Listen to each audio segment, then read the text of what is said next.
upang mahalin at ingatan ka hanggang sa tayo'y paghiwalayin ng kamatayan.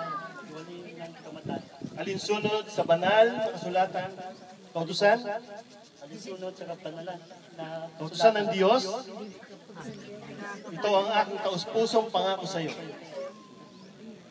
Ito ang aking taus-pusong pangako sa iyo. Ikaw naman, Lani. Sa pangalan ng ating Panginoong Diyos, tinatanggap kita upang maging aking asawa. Upang maging upang makasama, upang mahawakan mula sa araw na ito at magpakailanman.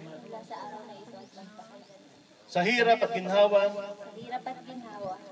kahirapan at kasaganahan, sa sakit at sa kalusugan, upang mahalin at ingatan ka hanggang sa tayo'y paghawalayin ng kamatayan, alinsunod sa banal na kautusan ng Diyos.